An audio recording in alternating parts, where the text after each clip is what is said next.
Welcome to Oscar Sunday, episode 40. We got a Best Picture Showdown.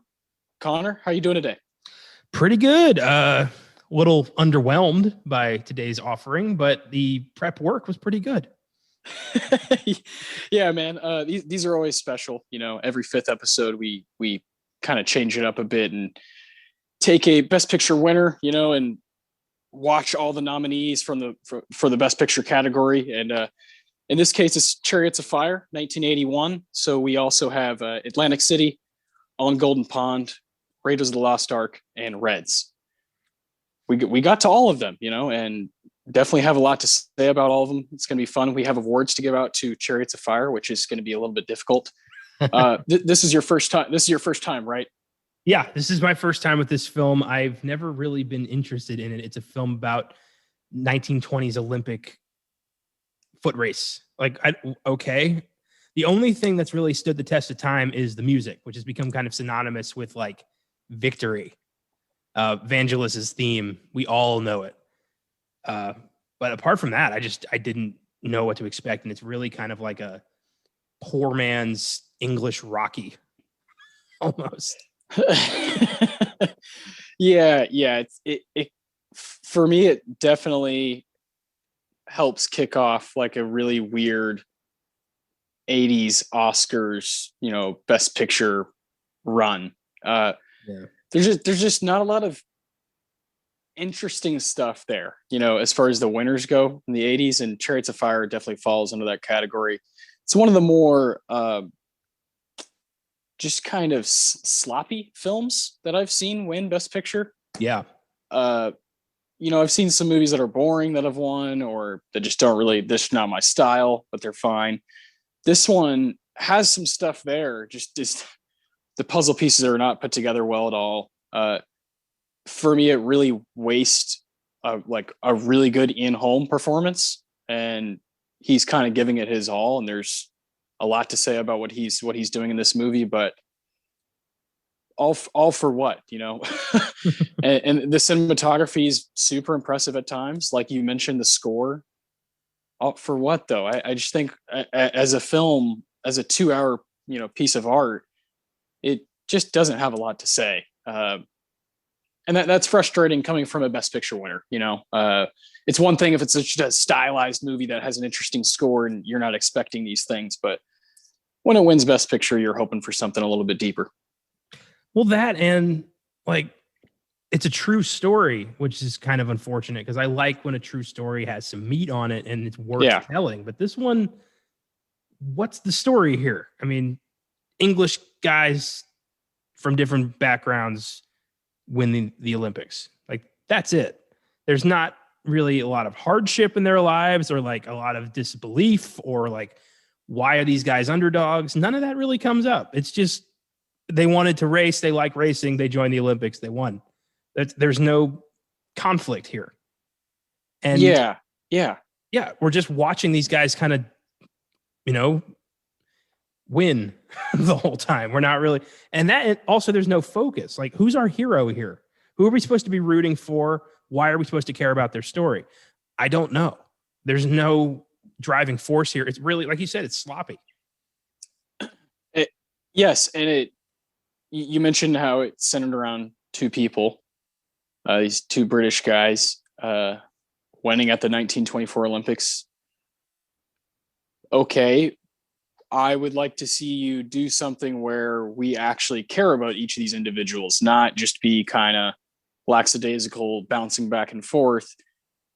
And then all of a sudden there's these huge philosophical moments. You're like, what is this all about? There's no buildup for this. This is not worth it. And that's really frustrating because me, I adore sports. And I think most sports movies are really bad. They're usually really hard to put on the screen, but of course boxing is a good one because it's a lot of one-on-one. Like Rocky IV, you get this sincere, kind of pull towards Rocky's character, right? Because you're really watching him the whole time. You get glimpses of Drago and his training and whatnot, but for the most part, you're on one side. You know what you're doing in that movie. In Chariots of Fire, I didn't really know what I was doing as a viewer. So what's going on here? It's not a documentary, so I'm not sure. I'm not hearing interviews about anything.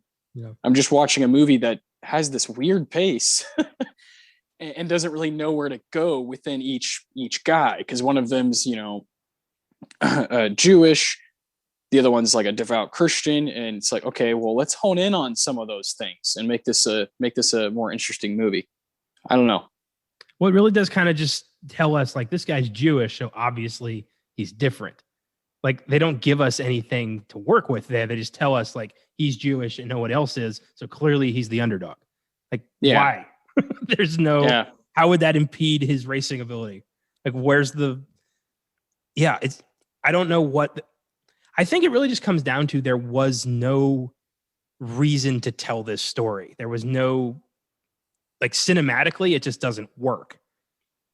Yeah, 100%. So that's a lot of Oscar movies, when you hear that term, like Oscar Beatty movies, like something that's more modern, like Spotlight, takes a true story and really nails it, and has awesome performances throughout and pieces together something that is coherent and really tears you up, and kind of digs at you. And there's true story movies like that have, won or been nominated, but this one doesn't do either thing. You know what I mean? It doesn't have a tremendous amount of style where you're like, whoa, this is breathtaking, but it also doesn't have the story ability to just kind of knock you off your feet. And that sucks because it doesn't go either way. Well, a great example of a true story with two protagonists who have a rivalry that is well told and highly stylized is right there in the 80s with 1984's Amadeus. The best of the 80s. Yeah. So you've got a way to tell a story like that right there.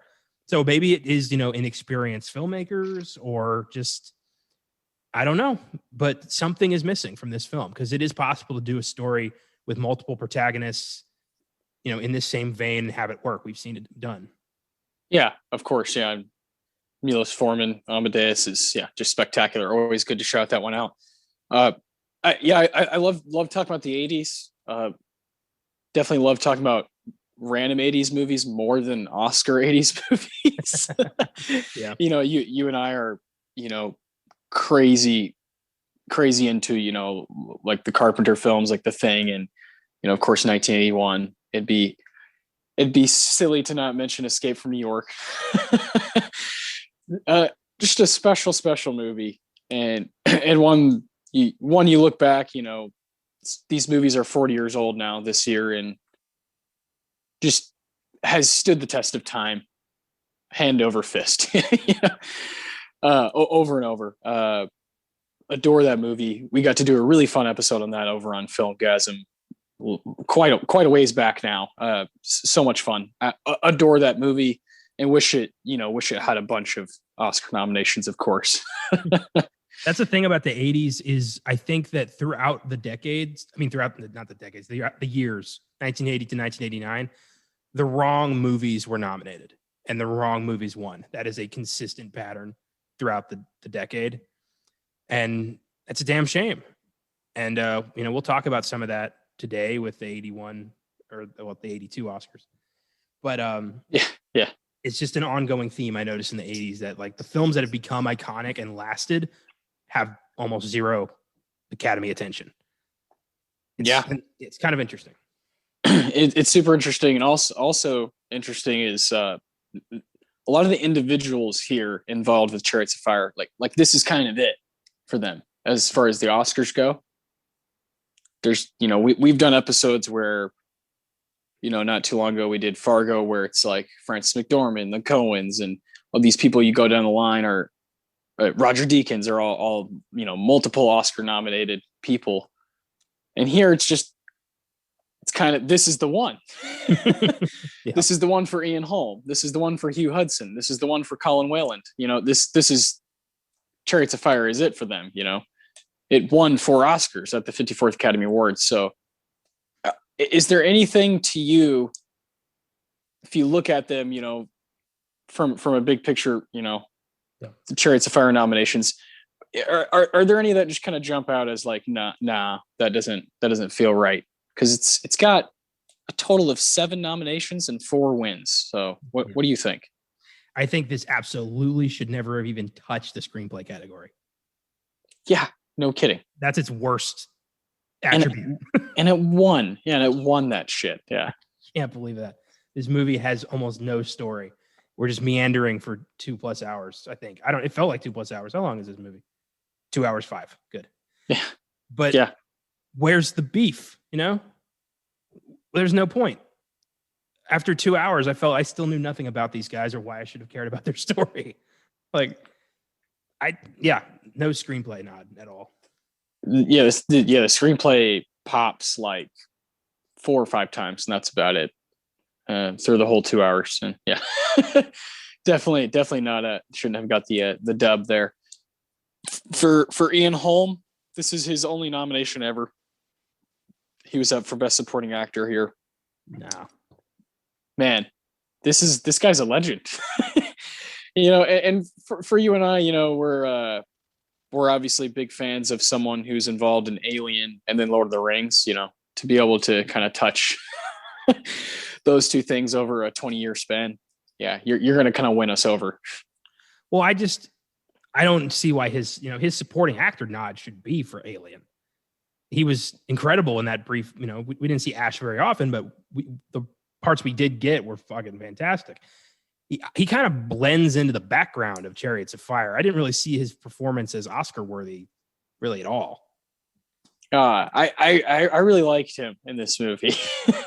I kind of thought he provided something I needed as a viewer, because I was getting quite bored with the, I felt like I was watching a highlight reel of slow motion track performances from the 20s. And I was like, oh, okay. And Ian Holm came in and, he's got a cigar and he's saying crazy, wild, big shit. And I liked him a lot. But I've seen that character before. That's Mick. It's English Mick. It is. Yeah. It's the same exact character. It's the same trope. Unorthodox trainer who's been kind of kicked out of his world, finds a protege and teaches him how to win the odd way. It's the same thing. I'm okay with that, because as I've learned, something through this show I've learned is that a lot of guys I like now that are, say in their 40s, 50s, definitely watched and have copied Bert Lancaster. Fair enough. And that guy's going to be talked about today too.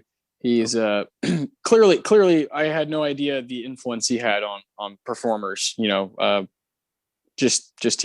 lightning performer on the screen. He's so good. Yeah, Bert was somebody, if nothing else, I'm glad I've discovered him through this podcast. Yeah. Yeah, no kidding. No kidding. There's a few things, that jump out, and that's one of them,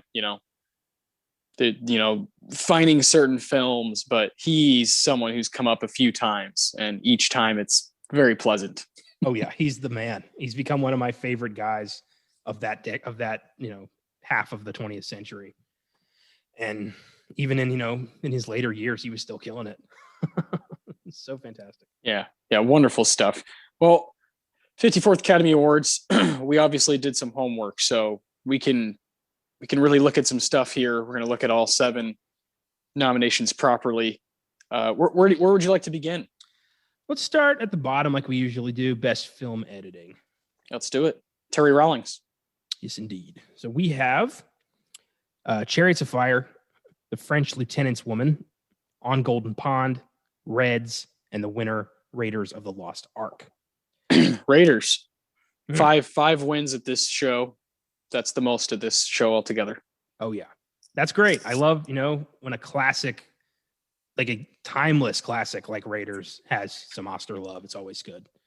Oh, yeah. No kidding. It's very nice to see that when the Best Picture winners are not so good. Yeah. Yeah. And the more more we've gone into this, the more I've explored the Oscars, the more I'm starting to really kind of understand film editing. Because I know when we started this, we didn't really know what entailed best film editing and how to kind of judge it. But as awesome as I do think Raiders is, I think this award should have gone to Reds. Whew. Yeah, Reds was going to come up at some point, right? Warren Beatty's 3-hour plus epic, crazy movie. I like that one quite a bit, and I totally see what you're saying. You know, and I've seen 4 of these. You know, I haven't seen French Lieutenant's Woman, but I think I agree with you there. Of those other 4, I think you got to give this to Reds. Just to, I'm not sure about everybody else out there, but to keep my interest for 3 hours, it's not the easiest thing to do. And let's just say that I had an easier time paying attention to the TV with this 3-hour movie than I did Chariots of Fire, which is 2 hours. Same here. I was into Reds. Yeah. Oh, get that. Fuck. Where's that second disc? Let's go. Come on. That is sad. When you make a film that's 2 hours feel like it's 4 hours, you're fucking up. But when you can make a 3-hour film feel like an hour and a half, you're doing something right. Yeah, exactly. A lot of like my favorite movies are quite long, but that's usually because this right here that you were speaking about, the film editing is usually on point and keeps you where you want to be. Yeah, you got to edit, you know, that amount of footage. I'm sure Reds had a shit ton of footage. Warren Beatty was not one to skimp on the camera. Yeah. So to edit that into a coherent film at all is kind of, you know, impressive. Yeah. And Warren Beatty's a guy that I know we've brought up a few times, just as a dude that both of us haven't seen a bunch of stuff, you know? Yeah. And he's going to just come up on the show. He just will by default. It's one of those guys who's just involved in movies that were involved, you know, in the Oscar, you know, running and whatnot. So glad we finally got to see this one, because I've made the mistake before with Reds and Hunt for Red October, and you know I've done things. Now I've finally seen it and I can clarify what it is. Yeah, and it's always great to cross another one off our Jack Nicholson nomination list. Oh yeah, we'll get to that. Holy hell, man! Oh man. Moving on, let's cover the 3 it was nominated for first, and then we'll do the winners. Yes. Best director. We have Louis Malle for Atlantic City, Hugh Hudson for Chariots of Fire, Mark Rydell for On Golden Pond, Steven Spielberg for Raiders of the Lost Ark, and the winner, Warren Beatty for Reds. This is a tough one. That's a good group. My internal bias is easily leaning towards Steven for Raiders. But I don't know. Warren Beatty really did a great job with Reds. Yeah, see, I'm Team Steve for sure. I think Raiders. You pointed out earlier that it's that Raiders is one of the '80s movies that did quite well financially, obviously, and did quite well at the Oscars, and it's really cool to see that for you and I as fans. But at the same time, when you rewatch this movie and just kind of take it for what it is now, here, you know, in our mid-20s, it's fucking seamless. Yeah, it's seamless. You know, it's easy to call a movie that you've seen 100 times, you know, oh, it's a masterpiece, you know, because that's how you feel about Raiders. But that may be true or maybe not be true. But I know that when I watched Raiders the most recent time, it's like pretty much flawless in the way it just kind of comes at you. You talked about how Reds is a 3-hour movie that feels like, you know, or Raiders feels like it goes by in 15 minutes. It's like, no, it really does. And, you know, that's my favorite part of it, is like, you can throw it on any night and you're like, oh, all right, that was a good night spent. Yeah. I'm sold. Yeah. I don't know what the hell I was thinking. Steve.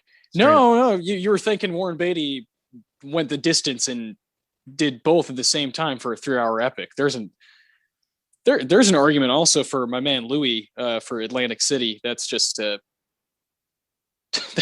movie is awesome and has some really, really cool scenes that are I think kind of wishing they were in the 70s at times. Yeah. Yeah, true. But you're right. Raiders has this lightning in a bottle quality that is just really incredible when you find it. It's easily the film from 1981 that has lasted the longest. Mm-hmm. And it's gonna be there forever. It is a film I could put on, watch, and then just put it on again and enjoy it just as much. Yeah, to me, the 1981 double feature, and this is, super, American filmmaking. It's got to be Raiders of the Lost Ark and Escape from New York. Just has to be. Fuck, that's great. 2 badass American heroes. That's wonderful. Well, yeah. What more do you want? It's just get your popcorn. That's yeah. That's some good shit. Oh hell yeah! I don't know why Hugh Hudson's even here. Yeah. One of the biggest problems of of Chariots of Fire is who's in charge here. Are there any directors or films that pop out to you that you think could have taken? I did look at that. Of course, one of your favorite movies of all time comes out this year, American Werewolf in London. So, I knew you were probably gonna want to bring that up at some point. Is it something that you would put up here, or is it more a technical kind of Oscar movie for you? It's more technical for me. Yeah. I think I would have given that, a cinematography nod. I'm glad it took. Okay. But director, I don't think so. What comes to mind for me for director is Terry Gilliam for Time Bandits. Oh, good shout. I like that. I love that movie to death. I think it's very technical, and just the way he made that is so unique. Like the idea of Time Bandits is so crazy, but Gilliam makes it seem like it could work. And hell, I'd be cool with Carpenter for Escape from New York. What he went into with that, he pulled out, with a minimal budget, he pulled out one of the coolest movies of all time. So yeah, bring it on. Yeah. I would. This is kind of what we do the show for. Is fuck the normal way of thinking about what Oscars should look like. John Carpenter is one of the 5 best directors from that year, as far as we're concerned. So yeah, put him in there. Carpenter should have so many nominations from directing and for score. The guy did his own music every time. I mean, come on. Yeah. How does he not have something? I don't know, man. It's quite frustrating to look at, and you'd be surprised at how many just, amazing contributors just either didn't get nominated or got some nominations and just got nothing, got no wins out of it. And that's always unfortunate, but that's the name of the game. It's competitive. Damn straight. That takes us to Best Supporting Actor. We have James Coco for Only When I Laugh, Ian Holm for Chariots of Fire, Jack Nicholson for Reds, Howard E. Rollins Jr. for Ragtime, and the winner, John Gielgud for Arthur. I have not seen Arthur, Only When I Laugh, or Ragtime. Neither have I. Yeah. Ian Holm, he's all right, but Jack and Reds it's Jack. Hard to argue with that. He's dynamite in Reds as Eugene O'Neill. Oh my gosh. There's a few scenes. Well, the few scenes he's in. the one where he's just sitting down at the end of the conversation as Diane Keaton's leaving, and he says her name, and he does little things like that where you're like, oh man, he's so there, so present, so in tune with what's going on inside this 3-hour epic. Is a golden performance from Jack. The guy's got 3 wins, 12 nominations, totally in love with Jack. But I want to see these other movies. I, for one, really want to see Ragtime, because Howard E. Rollins, one of the only Black men to be nominated, and I would like to, during this time, I would like to see that. Yeah, of course. And I've heard Arthur is really funny and also really, kind of poignant. It's been on my list for a long time. And John Gielgud's a celebrated British thespian, so I'm sure his performance is worth it.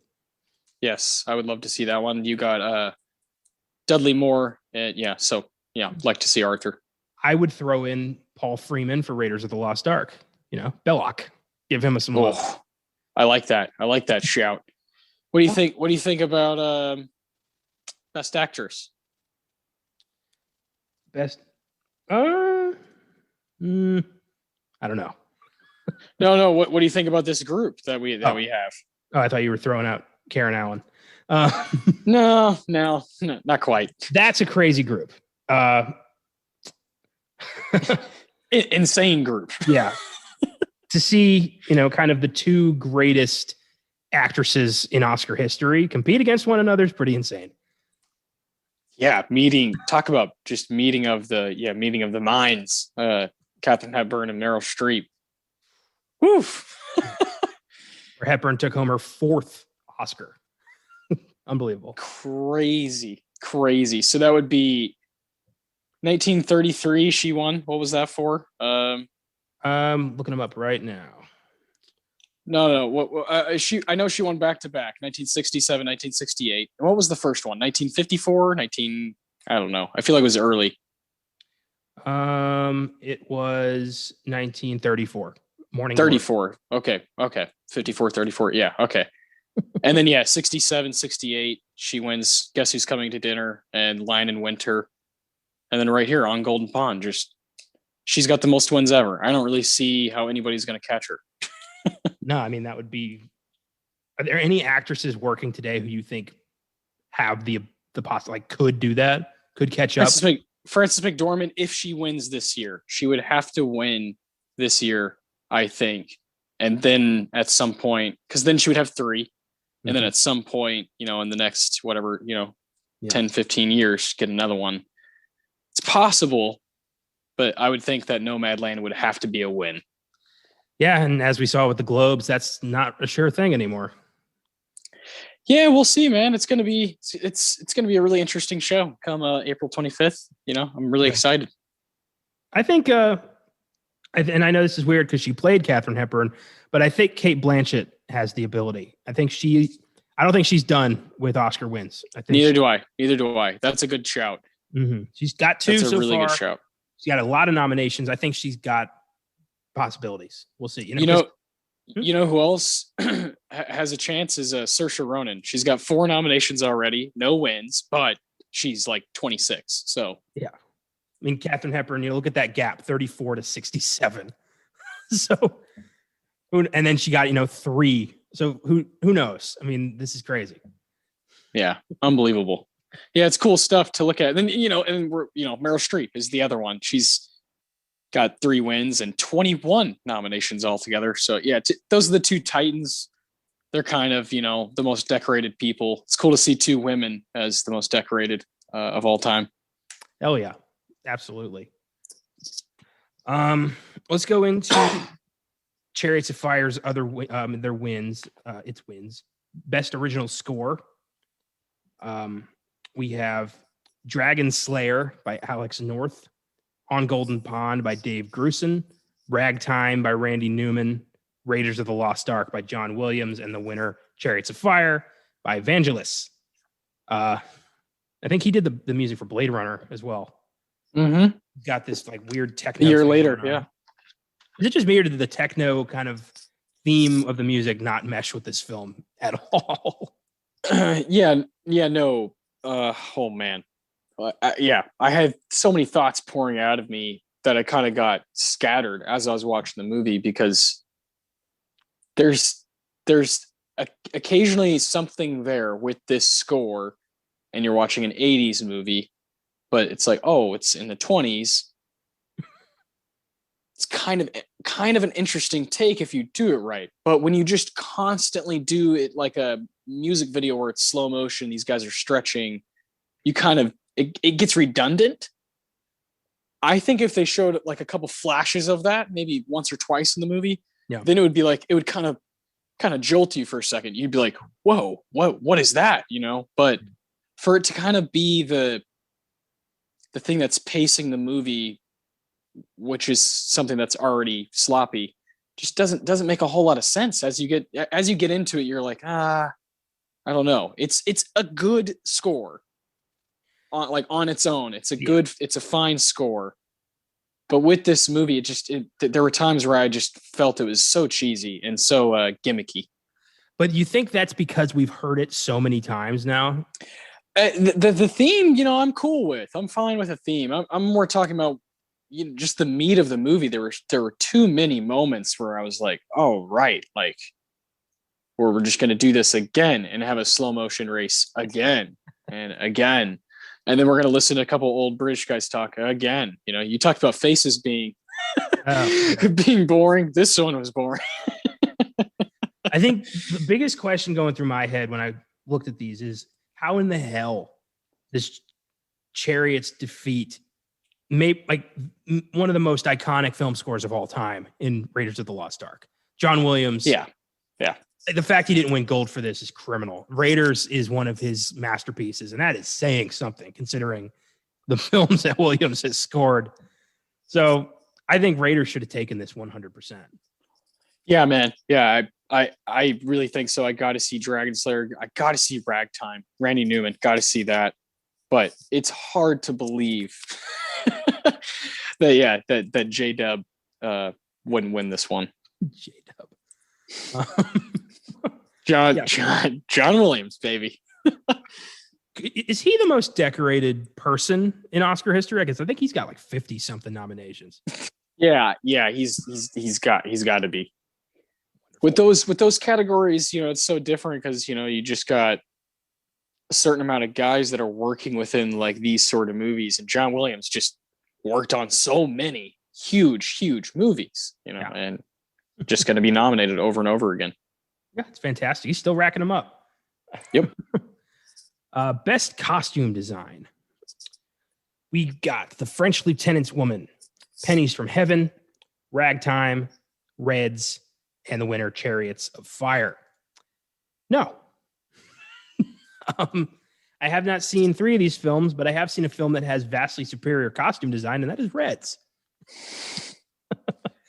Yeah, these movies, as I'm kind of looking at them, all seem like they're probably I'm not going to say similar, but they're probably, as far as costume design, I think they're all kind of going for similar things. And I don't like that. I hate to see that. You got Ragtime, which is, going to have a lot of people in suits and shit. And same with Pennies from Heaven. There's probably going to be people with suits. you know what I mean? It's just kind of bland, and of course, Chariots of Fire goes back to the 20s. Yeah, I don't know.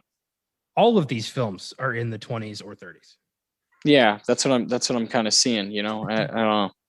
But I feel like the costumes for Chariots are like runner's shorts. Like there's not really a lot of work going into that one. I don't see why that took it over Reds, which has like very elaborate, 20s Russian suits and American suits, and like I don't know, really like put me in the atmosphere of the film. So I think Reds. Yeah. I mean, I can't speak for the other 3 films, but Reds has my vote on that. Yeah, for those 2, 100% Reds. Best original screenplay. Here we go. Oh boy. We have Absence of Malice by Kurt Ludke, Arthur by Steve Gordon, Atlantic City by John Guare, Reds by Warren Beatty and Trevor Griffiths, and the winner, Chariots of Fire by Colin Welland. We've spoken already how we think the screenplay is really this film's weakest link. And I think 100% this screenplay notch should have gone to Atlantic City. Yeah, no question.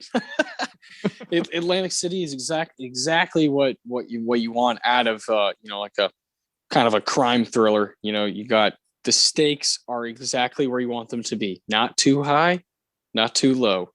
Just right there in the middle. Reminded me a lot of Jackie Brown. Yeah. Reminded me a lot of Hard 8. Yeah, loved this movie, and I thought it had a really kind of at moments kind of scary, gritty screenplay, and then very funny at times. I thought it was awesome. Bert Lancaster's charm. He's just got this ability, and we saw it in Elmer Gantry. He's just got this ability to make you smile when he's doing just vile shit. It's remarkable. But we'll get to that. And that takes us to Best Picture. Here we go. We have Atlantic City on Golden Pond, Raiders of the Lost Ark, Reds, and the winner, Chariots of Fire. So how are we doing it today? Today, we're going to do something new. Talked a bit about it last week on our Faces episode. Towards the end, we're gonna go ahead and rank these since we've seen all five. Both of us have. We're gonna do a 5-1. We'll go back and forth. That way, we can kind of figure out what we both think about each of these movies and where they should place within this category. This is, it's just an exercise for fun, right? This does not mean that we think that these five movies are definitive. That we're just taking the five that the Oscars did at the 54th Academy Awards. So, with that being said, I'll let you start with your number 5. Do you have any questions or anything, or you good to go? Yeah, I think we're good to. I'm good to go. This will be pretty self. All right. Well, yeah, let's go with your number 5. What do you got? I think I can guess. Yeah, it's Chariots of Fire. Same. It's the weakest of this bunch by far. Yeah, it's one of the weaker Best Picture winners that we've both seen. Obviously, what's your rating for it? What did you give it on your review? I gave it a 6. Yeah, that's what on Letterboxd. I remember I gave it 3 stars, so 3 out of 5 would be 6 technically, I guess, and that's kind of where I see it. Just it's fine. Don't really recommend it, sort of thing. And that's why it kind of lands in the 5 spot for both of us. From here on out, it's going to get interesting. Yes. But yeah, that number 5 is pretty easy. Yeah, it's a weak film. It should not have Best Picture, and I think it's just a good example of how out of touch the Oscars was in the 80s. Just doesn't seem to know what they're doing the whole decade. Yeah, I agree. I think, I'm trying to watch all of them, of course. That's what we've been trying to do that for years, just kind of crossing them off as we go. And this is definitely one I've avoided because I've heard that it's in that group with Driving Miss Daisy and Crash, and like, why would I willingly watch that? And well, here we are doing a Best Picture Showdown, and you and I are always talking about what we want to base it around, and our next one is going to be fucking fascinating, but we got to do them all at some point, and when you're going through the 80s, you're just kind of picking, and who knows. Amadeus is the only one I know for sure that I love. Yeah, pretty much me too. It's yeah, a lot of them I have not seen, but I haven't actively avoided them. I just haven't really been that intrigued. Yeah, exactly. Whereas like you're going to watch The Two Godfathers, you're gonna watch One Flew to the Cuckoo's Nest, you're gonna watch Rocky, you're gonna watch Kramer vs. Kramer, you're gonna watch The French Connection. Yeah, I mean, some of those are no brainers. Yeah. Every film that won Best Picture in the 70s has become iconic at this point, where a lot of the 80s ones have been forgotten. And yeah, I don't think I'm alone in thinking that. No, not at all. I if I could agree with you like more, I really would. Because I think the 70s are just by far the strongest when it comes to Best Picture. It's just the strongest representation for just solid, good movies that everyone can enjoy compared to the other decades that we're looking at. But yeah, Chariots of Fire, man. Weak as hell. What's your number 4? Well, like you said, we're getting interesting now because these other 4 films, I believe, are solid pieces of art. And going by just the strength of the other 3 films and how entertained I was by them, number 4 is Reds. Wow. Okay. All right. Getting gritty here. Yeah. Reds is a very interesting story. Warren Beatty's a bit overzealous with his camera. I think he's one of those 50 to 100 takes directors, and I can tell he likes to make an epic. He wants to make he wanted to make his mark as a director, and Reds is an ambitious story to do that. It's a story that talks about the Bolshevik Revolution and this American journalist's role in like what he played in it. And it's interesting. It's very well acted, very well written, but it's really long. And I thought the first half was significantly better than the second half, personally. And I just think the other three films are I would watch the other three films again. That's how I would say it. Okay, interesting. Yeah, I think that brings up a really interesting point of doing like a top 5 or doing a ranking. Is this is personal, we're not some body of people voting on something. This is just what we like 1 through 5. And I like that you put it that way. Of the other 3 that we're going to talk about, you would rewatch. Yeah. There's such power in wanting to revisit a movie. Yes, exactly. And I totally see what you're saying. With that being said, On Golden Pond is my number 4. Okay. I agree with you. Actually, from here on out, well, the next 2 would be 8s, and then I have 2 9s. So these are good movies for me. I really like these movies. And On Golden Pond is not taking any heat or anything here, being number 4 for me. I think why I have it number 4 is similar to what you were just saying. Is yes, Reds is very long, but I think personally, I might be more inclined to rewatch that one over On Golden Pond. That would mean I need to be alone, because no one else is gonna want to sit through 3 hours of Reds when I'm like, oh, this is my second time, and I thought there was a tremendous amount going on, and it gave me very similar feelings that I had when I watched Patton. Okay. Where I was like, you know what? I could see myself actually kind of, having a couple beers and watching this movie, watching it again, maybe showing it to somebody, and kind of trying to find new stuff. Me. I mean, my favorite movie is Magnolia. It's 3 hours, so I'm kind of used to just digging into that. But On Golden Pond is solid, man. It's a really good movie with 2 Fondas and obviously Katharine Hepburn. So when you're watching legends like that and you're doing a show like this, it's just that shit goes hand in hand. It's very, very rewarding. What is it about On Golden Pond that keeps it from being rewatched? I think the pace of it is a bit. I guess I could see it other places. I guess I could see that sort of storytelling in a different way, maybe. That Reds is, reminded me of other stuff, but it's pretty, singular in the way it operates. It's pretty unique. But On Golden Pond, I guess there's movies that could replace it, if that makes sense.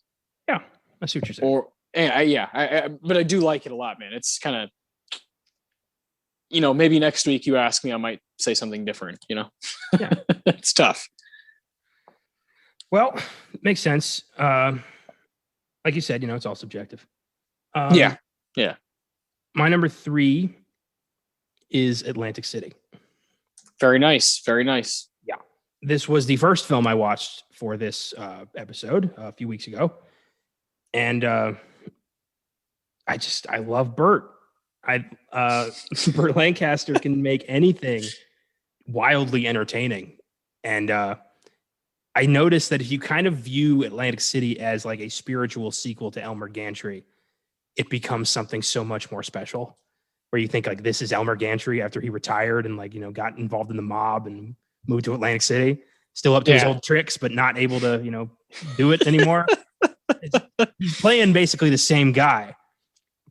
And it's fantastic. And it's really like I don't want to disparage the film. I love the film. I just think the other 2 are considerably better, in my opinion. And I think Atlantic City could go up. I will definitely check this film out again. Yeah. I never would have thought Bert Lancaster and Susan Sarandon would have like impeccable chemistry, but they did. And there's just a lot to like about this film. I like how it's like a Atlantic City, the old Atlantic City's crumbling around them the whole movie. Cause like he's one of those old relics, one of the last pieces of the past, just like Bert Lancaster is one of the last actors from that generation still working. There's so many layers to this thing. Yes. And it's brilliant. Number 3. Hell yeah, man. Well, I love that. Yeah. All those things are a few reasons why I love it so much. My number 3 is what I was just talking about a second ago is Reds. On Golden Pond and Reds, I see pretty even. And it was kind of tough to choose between those two. We've talked about it, obviously, 3-hour epic. I think what intrigued me about this the most, aside from Jack Nicholson's just dynamite performance when he's in it, I think what intrigued me about it was its commitment was kind of astonishing. Almost pretty, I'll say it, pretty audacious. I think that Warren Beatty was in a place that few people can get to. And at that time, I think his ego was, whether he wanted to admit it or not, or people think this way, I think is probably pretty much through the roof, and I personally like when a guy knows that and still does his job really well. I'm totally cool with a guy who's, kind of, there's a few times where the camera's on him, really on him, but he's a star and he has the star quality. And same with Diane Keaton, but Warren Beatty filming himself, and kind of being the guy who is making all the calls as the director is just really interesting to watch when that happens. Something modern, like when you're watching A Star Is Born and you're like Bradley Cooper, when you put yourself on the line like that to put the camera right up in your face for all, beauty and flaws and all. There's like an ego to it. There's also something really interesting and kind of admirable about it. And when I was watching Reds, I was just constantly kind of thinking about this guy and how, for me, he's one of the legends that I haven't quite, researched enough. And this movie kind of pushed me to that place. It was like, okay, it's time. It's time to go ahead and put some Warren Beatty movies on my list and really try to knock them out. Yeah. I've always been kind of biased towards him because my introduction to him was Dick Tracy. Yeah. That shit happens and you're like, it ruins your whole, perspective on somebody. If you watch, especially these older people, when you're giving them a chance, give them a shout and you're used to the stuff that you're used to and something like that doesn't work out and it kind of affects everything that you think about the guy from moving forward. And I hate when that happens. It happens to me more than I'd like to admit. I get where you're coming from with Reds. It's definitely an ambitious project that kind of confirmed Warren Beatty as like a director to be reckoned with. Yeah. Yeah. And there's nothing wrong with that. I thought it was a really good movie. It's just, a film has got to be an absolute impeccable masterwork to captivate me for 3 hours. Yeah. That's why it doesn't win, like Lord of the Rings takes it home. Return of the King takes it home. Yeah. Because it caps off a really nice trilogy and is just pretty damn entertaining the whole time. And even though it's over 3 hours or whatever, but you cannot say the same about Reds, right? There are moments where you're like, oh, you feel it a little bit, but that's more speaking for the bigger picture for most fans. Personally, I enjoyed myself most of the time during Reds, and I do want to revisit it at some point. Yeah, of course. Hell yeah! Well, here we go. We got top twos here. Yeah, my number 2 is On Golden Pond. Yes, and it really is entirely for sentimental reasons. When I first watched this film,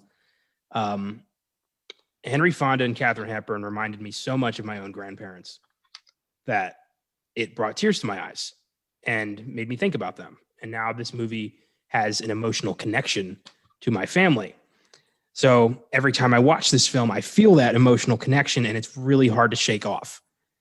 So that's why this film landed in my top 2. I think that Fonda and Hepburn together is a joy. And they just have such a real relationship. I believe it. And it just feels there's so much love and regret and hope in this film that we just can't help but fall in love with it. And yeah. That's why it's my number 2. Yeah, I remember you talking about that on episode 21, I believe, when we talked about 12 Angry Men. We did a little bit of Henry Fonda action. Yes. Watched On Golden Pond. We did Grapes of Wrath. You know, we kind of, you know, Once Upon a Time in the West. We went all around for him. And I remember you bringing that up on that episode. Here we are on episode 40.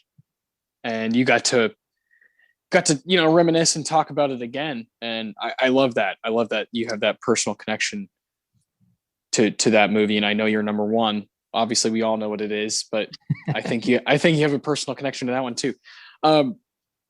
This is my number 2 is going to show one of the key differences in how you and I watch movies and how we operate. My number 2 is Raiders of the Lost Ark.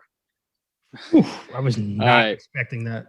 A movie that I've seen, I don't know, 50, 60 times. I'm not sure. Just, again, seamless, kind of a mind melter. Just sit on the couch. You're good. You're totally good for the 2 hours that you're watching Raiders of the Lost Ark. I would love to do an episode on this show because it'd be really hard to pick out favorite scene, you know, all that stuff, all that jazz that we do doing awards. Whereas Chariots of Fire is just going to be kind of dull. Yeah, that's probably going to take us about 5 minutes. Oh, I love it. Yeah, man. Raiders is awesome. It's definitely, I think when we did our top 10 of the 80s episode back over on Filmgazm, we definitely mentioned this movie, and it's just a special one. You know, it's very special, and I had a hard time not putting it number 1, but something about Bert. Wow. I'm not gonna lie, I'm shocked. I knew you liked Atlantic City, but holy shit, I did not think you loved it that much. I loved Atlantic City. I've been trying to keep it on the down low the whole episode, and here we are. Good work. You fooled me. Good work. Yeah, my number 1 is Raiders of the Lost Ark. No surprise. It's been one of my favorite movies for pretty much my entire life. I grew up with Dr. Jones, and it's just, you know, a flawless trilogy. And Harrison Ford kind of made his career with that. I mean, Star Wars is great, but Indiana Jones will always be the character that he associates himself with, the one that kind of, you know, skyrocketed him to a different level. And it's so great. It's one of the best adventure films of all time. It's scary as hell. The ending, like the first time you see that, holy shit, is it terrifying out of nowhere. Oh, yeah. Oh, yeah. And it was voted like the scariest scene in a non-horror movie of all time. And I agree with that big time. It's great to see, you know, an American badass beat the shit out of a bunch of Nazis and save God from, you know, pure evil. It's awesome. There's nothing bad about Raiders whatsoever. It is a flawless 10 and one of the greatest films of all time. How could it not make it into my number 1 slot? I mean, nothing could beat this. Yeah. I know for you, I was thinking about that before we did this episode. Was like, I wonder what 80s movies could even beat Raiders, you know? Yeah. You know what I mean? I'm not talking about just any 80s movie. I'm talking about actual Best Picture nominated 80s movies. I would think that it would be somewhere in your like top 3 or 5 of the whole decade. If we're talking Best Picture nominees of the 80s, it's number 1. Yeah. Do you know that for sure? Or do you even have to look, or are you pretty 100%? Off the top of my head, it's number 1. I can't think of anything that would rival it. I know Dead Poets Society is in my top 3. Yeah. God, there's so many that I just haven't gotten. Fatal Attraction. It's good. It's not top 5.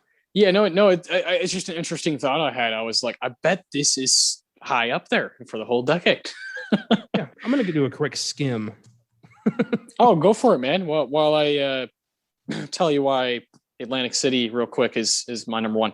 First off, Atlantic City came out technically in 1980, premiered in France and then in Canada at the end of the year 1980, and then came out over here towards the beginning of the year 1981, which is really interesting because normally, films come out in the back end of the year to compete for award season.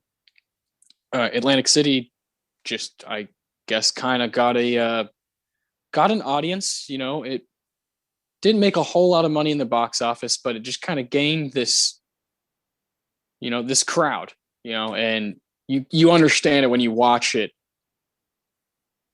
Totally makes sense. And this movie, I really want it to just be like advertised all over Netflix. I think people would love this movie. I think this is the kind of movie people are kind of just fiending for, and they don't even know it. It's an hour and 40 minutes, and it's, again, the stakes are exactly where you want them to be for you just to be the right amount of interested, the right amount of kind of morally, corrupt and morally, and then good characters that are just kind of like, they're just fucking salt and pepper. They're right and wrong. They're gray.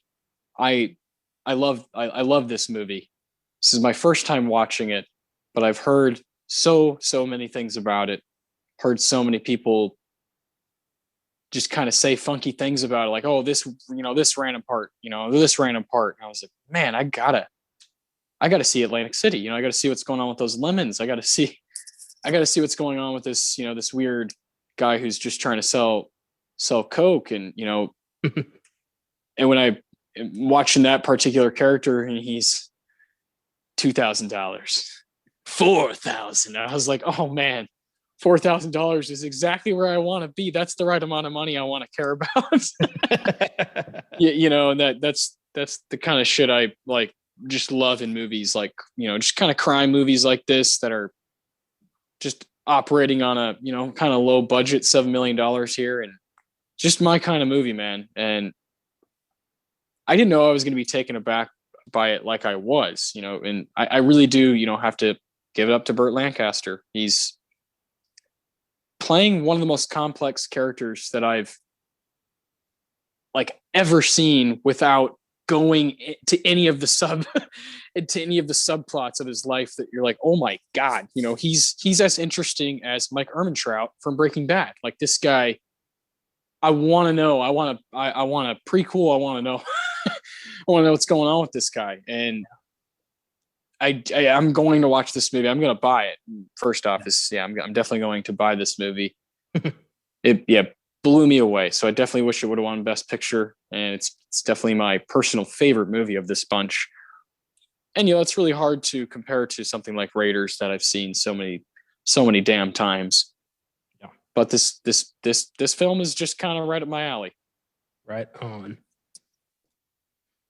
Yeah, I'm definitely pressing that Elmer Gantry is the unofficial prequel to Atlantic City. I'm connecting those two films because these two characters, Elmer Gantry and Lou Pascal, are so similar. It's crazy. They smile the same. They have this pep in their step that's you don't see in anybody else, any other Lancaster performances I've seen. And it's just cool to think that. But yeah, I totally get why this film why you'd fall in love with this film. It checks all the boxes. It's really good. Yeah, it's quality. This is a good group aside from that fifth spot, man. Yeah. It always sucks when the one that's not that good takes the statue. This is exactly what happened in 1948 for us. Yeah, yes. Exactly. Hamlet again. Damn it. That shit keeps getting brought up for the wrong reasons. Yeah. Well, you want to recap? Yeah, go ahead and say your 5 to 1. My countdown: 5 to 1. Number 5, Chariots of Fire. Number 4, Reds. Number 3, Atlantic City. Number 2, On Golden Pond. number 1, Raiders of the Lost Ark. Hell yeah. And I have Chariots number 5, On Golden Pond number 4, Reds number 3, Raiders number 2, and Atlantic City number 1. Hell yeah, that's what we're going to be doing from here on out for Best Picture Showdowns, is trying to rank them and figure out what we think. Again, hopefully, well, actually, we know next time we already have planned out what we're going to do for the next Best Picture Showdown, and that'll be a little bit better. We know that. Yeah, sure. It'll be interesting. I think this is a good way to kind of get some insight into what we're thinking personally about these films. Yeah, well, yeah, that's the best part, is being able to watch these 5, and even better is when you get to watch some of them for the first time. In this case, you and I got to watch 3 movies: Atlantic City, Reds, and Chariots, all for the first time. So yeah, I'm always grateful for that. Yeah, so am I. I'm always looking forward to new stuff, especially Oscar stuff. I have an ongoing list that I'm constantly crossing off, and this podcast has allowed me to cross off a lot. So yeah, so many, happy about so that. Many. Yeah, man. Well, this is usually the best part of the show. Let's make it the best part of the show, even though this movie we obviously don't like. We both gave it a 6. Chariots of Fire. We have our own awards to give out. Maybe we can conjure up a nice little conversation about the movie out of these. We got 4 awards here. We got the Tarantino for best line or quote. We got the Ennio Morricone for best music moment. We have the Philip Seymour Hoffman for best performance. And we have the Roger Deakins Award for the best moment or best scene of the movie. So I'll let you take it away with your Tarantino, even though the screenplay was pretty weak. Yeah, this was tough. So my line comes from right before Harold's big race, where he's kind of unsure of himself, and he starts talking about, can I do this? And he says, and now in 1 hour's time, I will be out there again. I will raise my eyes and look down that corridor 4 feet wide with 10 lonely seconds to justify my whole existence. What will I? And judging by your reaction, I have a feeling you have a similar quote. I wrote down the same thing. Yeah. I thought those moments with Ian Holm's character, what's his fucking name? Ben. I don't fucking know. That's sad. Musabini. There we go. Musabini. Yeah. When those two are chatting, there are some really good moments. They're just surrounded by not a whole lot supporting it. But I like that. When looking down the 4 feet, the corridor, like that was pretty cool. I kind of like that a little bit. You can't craft a movie around what is essentially a 8-second race. It's really hard to do that. Yeah, you're gonna need to really go into the religion aspect.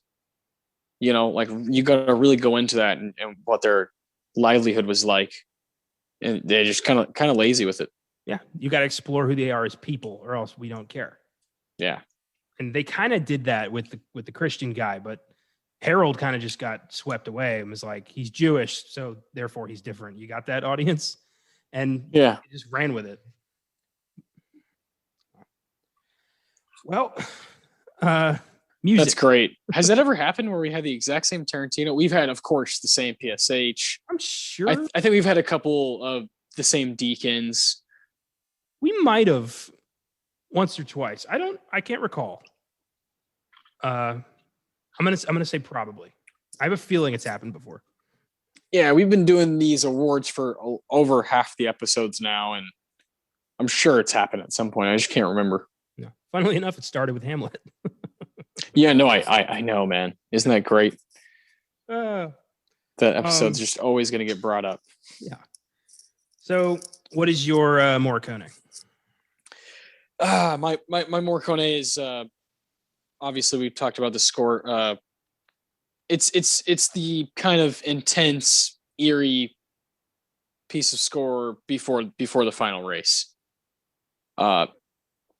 I kind of closed my eyes, I'll admit, and pictured a different movie, but but it was damn good music, that's for sure. I just didn't feel like it was paired too well with this movie, but I couldn't find any moments that I thought were worthy of some of these, kind of obscure and grand, pieces of music, and yeah.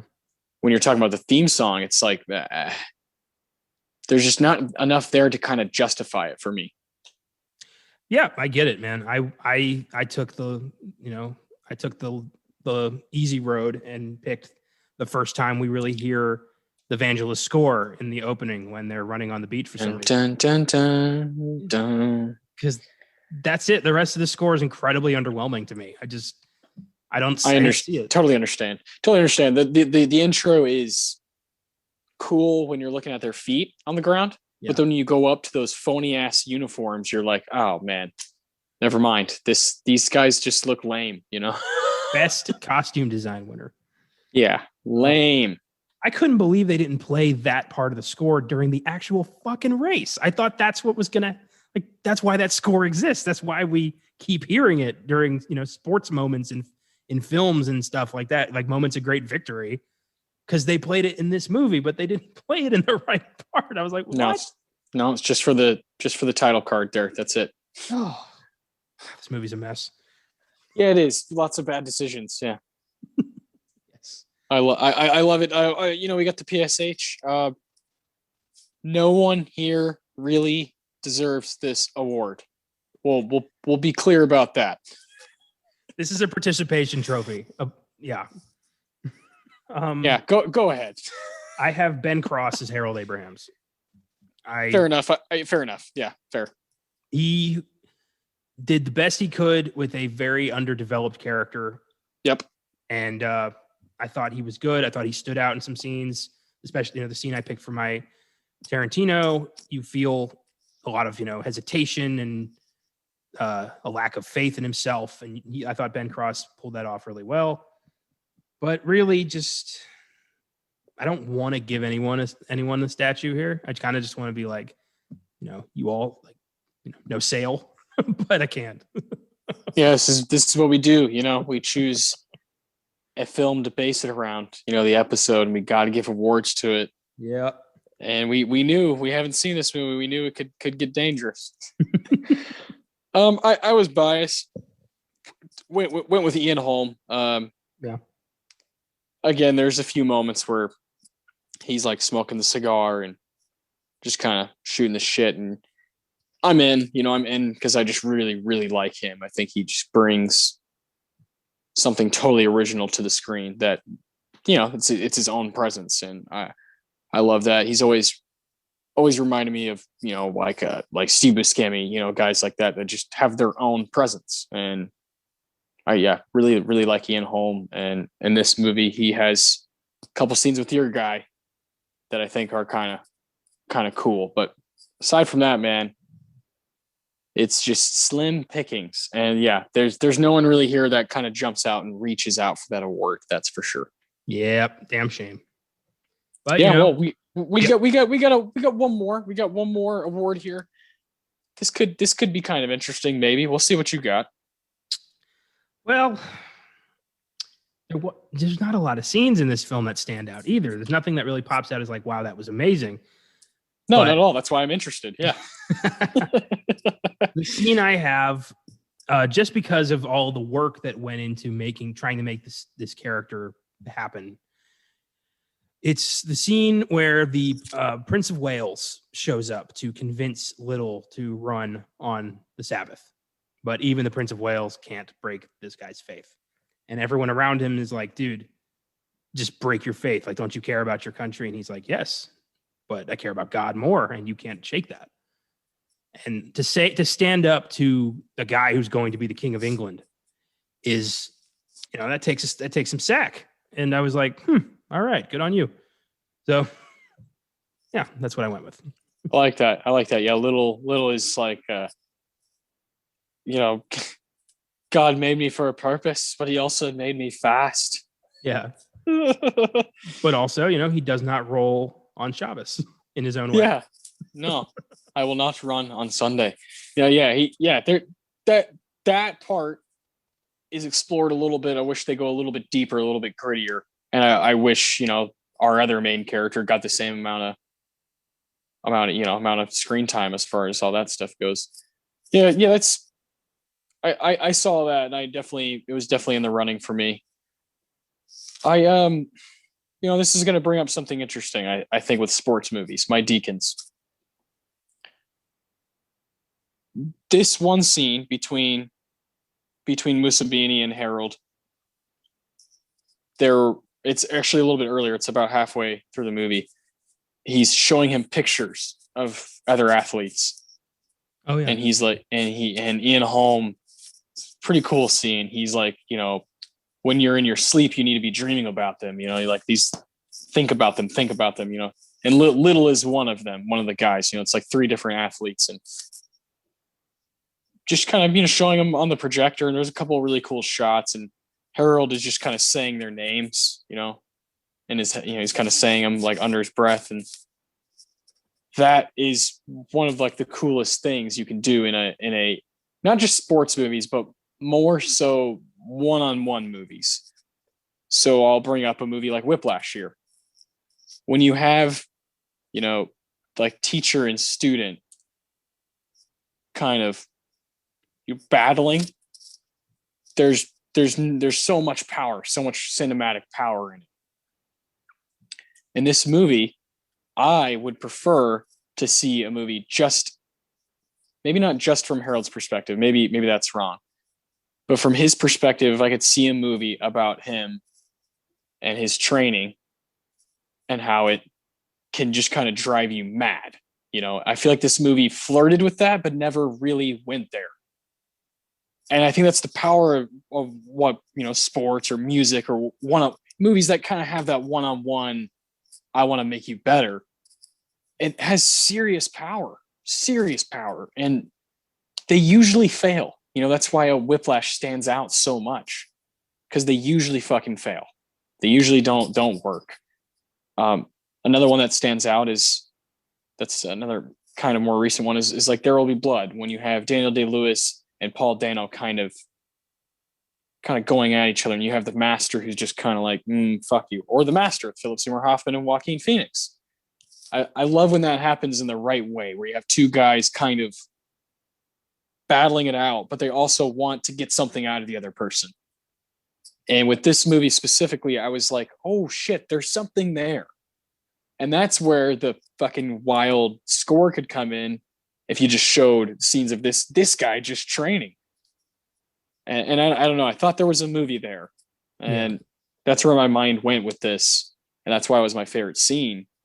That's why I gave it the Deacons, was it unleashed this whole thing in my mind that, oh man, like there's kind of cinematic power in these moments where teacher and student are kind of talking and just kind of strategizing and figuring each other out. And I like that on the big screen.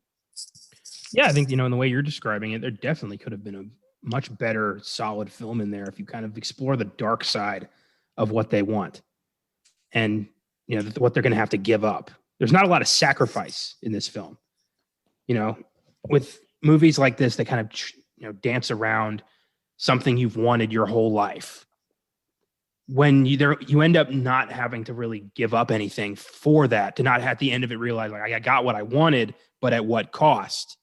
If you don't have that part of it, then the audience doesn't really have anything to kind of think about. Yeah. And in the end, he gets the trophy, he gets the medal, he gets the girl, he gets the respect, like, yay, everything worked out for you. But I don't know, I feel like we were, the audience was left out. Like, what do we get out of this? Yes, exactly. And I think there's a map there. There's a roadmap to a movie that could be even a little longer and just fleshed out and really dig into these 2 characters' kind of psyches and what's really going on in their minds as they're, like you said, kind of chasing this thing that they've been chasing since they were kids. It's exactly what Amadeus did. Yes. Oh man. Yeah, that movie is just so well taken care of. Yeah. Beautiful. Yeah, I think we did a good job there. 6 out of 10 for me. Yeah, 6 out of 10 for me. So for you, I heard you say you give Raiders a 10. What's your proper ratings for the other 4 altogether? Obviously 6 here. Yeah. On Golden Pond gets a 9. Okay. Atlantic City gets an 8. Reds gets an 8. Okay. Awesome. So yeah, we're very similar. I have 2 9s, Atlantic City, Raiders, on Golden Pond, and Reds both 8s. And then yeah, here we are. Big drop off to 6 for Chariots. And just something I don't feel like rewatching. So no. And when that happens, sometimes I can kind of see it ahead of that. You know, we can both see it. We're like, oh, this might not be the most interesting movie for us. So next week we went ahead and decided to throw in kind of for you, I know it's a personal kind of just favorite. Yeah, so I'll let you introduce it. We wanted something that we both adore, something that's a surefire hit, something we don't have to kind of really work to craft an entertaining episode out of. So we went with the 2008, I believe. Yes. 2008 crime comedy In Bruges, which has 1 nomination for Best Original Screenplay by Oscar nominee Martin McDonagh, starring Colin Farrell, Brendan Gleeson, and Ralph Fiennes as criminals hiding out in Bruges after a botched hit. It's so funny, so entertaining, fantastic, timeless, and I cannot wait to talk about it next week. Oh yeah, going to be an absolute blast. I've seen it just a few times, and it's one of those movies that's just on all the time at when I was, just kind of like hanging out with a bunch of my friends all the time, and it would just be on. It was one of those movies, and now I'm ready to properly sit down, figure out what my favorite things about it are, because it is very, very funny. And a screenplay that you love to see get the nod, even if it's just 1 nomination, that makes it okay to do it on Oscar Sunday. Yes, indeed. Thank God. Some of the greatest movies ever just have that 1 nomination that's, squeezed them in. Yes. And I cannot wait. Be sure to check out Hell Night on Filmgazm this Wednesday. Coming to America on the sneak preview tomorrow. Yep. And be sure to check out the Giggle Guys, who just launched their new podcast with the other guys this past Friday. Don't know what they got coming. Very excited to see you. And thank you for checking out all our stuff. We appreciate it. Hell yeah. Peace. We'll see you next Wednesday. No, my mistake. Sunday. Yeah, Sunday. We got a lot of shows. Yes, we do.